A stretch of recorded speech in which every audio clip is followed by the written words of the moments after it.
बुद्धिमानी आखिर है क्या? क्या सिर्फ बहुत कुछ जानना ही बुद्धिमानी है या फिर इसका मतलब कुछ और है? चलिए आज समझते हैं सचित्र बाल कथाएं गायत्री परिवार संग्रह की एक बहुत ही प्यारी कहानी जिसका नाम है समझ की परीक्षा। ये एक ऐसी कहानी है जो हमें बुद्धि और दूर की सोच का असली मतलब सिखाती है। कहानी शुरू होती है एक बूढ़े किसान से जिसके 4 बेटे थे। अब किसान अपनी जिंदगी के आखिरी दौर में था और उसके मन में एक ही चिंता थी। मेरे जाने के बाद इस पूरे परिवार की इतनी बड़ी जिम्मेदारी को कौन संभालेगा? ये सवाल सिर्फ एक वारिस चुनने का नहीं था, बल्कि परिवार के भविष्य का था। देखिए, किसान को सिर्फ कोई मजबूत या फिर कहना मानने वाला बेटा नहीं चाहिए था। उससे तो कोई ऐसा चाहिए था जिसमें सही समझ हो, दूर की सोच हो। पर वो ये पता कैसे लगाता? उसे अपने बेटों के असली कैरेक्टर को परखने के लिए कोई भरोसेमंद तरीका चाहिए था।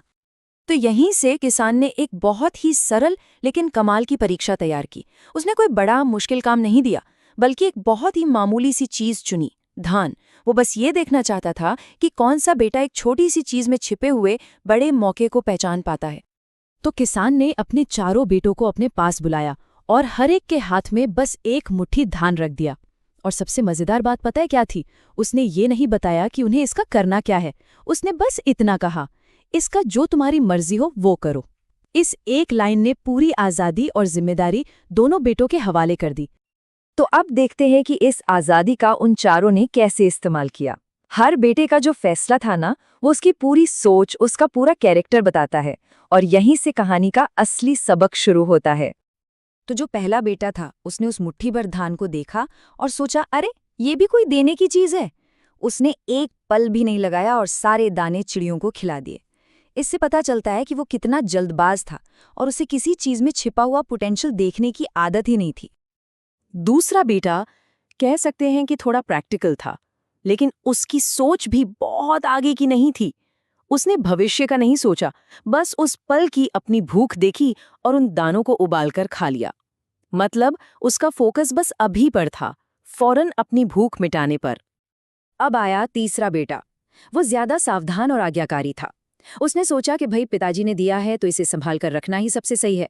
उसने उन दानों को एक डिब्बे में बहुत हिफाजत से रख दिया ताकि जब भी पिताजी वापस मांगे तो वो उन्हें ठीक वैसा का वैसा लौटा दे। तीसरे बेटे का काम जिम्मेदारी भरा लगता है ना? जो मिला उसे सुरक्षित रख लिया, कोई नुकसान नहीं होने दिया। लेकिन जरा सोचिए, क्या किसी चीज को बस जस का तस बचाकर रख लेना ही असली समझदारी है, या फिर समझदारी इससे कुछ ज्यादा होती है? तो चलिए अब आते हैं कहानी के क्लाइमैक्स पर, वो हिस्सा जहां हमें असली बुद्धिमानी की झलक मिलती है। चौथा बेटा सामने आता है और उसका काम बाकी तीनों से इतना अलग था कि उसने पूरी कहानी का मतलब ही बदल दिया। उसकी नज़र में वो सिर्फ धान के दाने नहीं थे, वो एक मौका था, एक बहुत बड़ा मौका। वो समझ गया कि इन मुट्ठी भर दानों में भविष्य की एक पूरी फसल छिपी हुई है। उसने उन दानों को लिया और खेत में बो दिया। ये सिर्फ खेती नहीं थी, ये इन्वेस्टमेंट और ग्रोथ की सोच थी। और जानते हैं नतीजा क्या निकला? कुछ ही महीनों में वो मुट्ठी भर धान एक पूरी टोकरी भर धान बन गया। वो उस टोकरी को भरकर अपने पिता के पास ले आया। ये उसकी दूर की सोच का एक जीता जागता सबूत था। तो यहाँ ना 2 तरह की सोच का फर्क साफ साफ दिखता है। तीसरे बेटे की सोच थी बचाने की, मतलब जो मिला है उसे बस संभालो, खोना नहीं है। वहीं चौथे बेटे की सोच थी बढ़ाने की, मतलब जो मिला है उसे कई गुना कर दो। असली समझ इसी सोच के फर्क में है।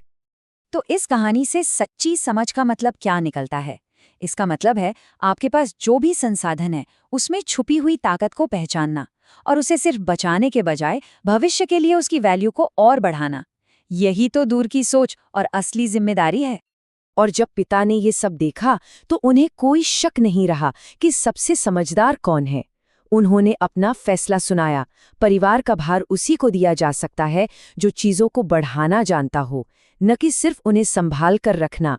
और बस इसी एक काबिलियत ने चौथे बेटे को परिवार का वारिस बना दिया। तो आखिर इस कहानी का असली मतलब क्या है? ये कहानी सिर्फ धान के बारे में नहीं है। यहाँ धान एक सिंबल है उन सभी मौकों, टैलेंट या रिसोर्सेस का जो हमें जिंदगी में मिलते हैं, भले ही वो हमें शुरुआत में कितने भी छोटे क्यों ना लगें। हमें हमेशा याद रखना चाहिए कि असली बुद्धिमानी सिर्फ चीजों को बचाने में नहीं, बल्कि उन्हें बढ़ाने में है। सच्ची जिम्मेदारी के लिए दूर की सोच और उस पर एक्शन लेना दोनों ही जरूरी हैं। ये कहानी सिखाती है कि छोटे छोटे सोच समझकर किए गए काम ही आगे चलकर सबसे बड़े नतीजे देते हैं। हमें हर मौके में छिपी संभावनाओं को देखना सीखना होगा। और आखिर में ये कहानी हम सब के लिए एक सवाल छोड़ जाती है। हम सभी को जिंदगी मौके के बीज देती है। अब ये हम पर है कि हम उन बीजों का क्या करते हैं। क्या हम उन्हें चिड़ियों को खिला देते हैं, या उन्हें खाकर खत्म कर देते हैं, या फिर डिब्बे में बंद करके रख देते हैं, या फिर हम उन्हें बोते हैं ताकि भविष्य में एक बड़ी फसल तैयार हो सके। फैसला हमारा है।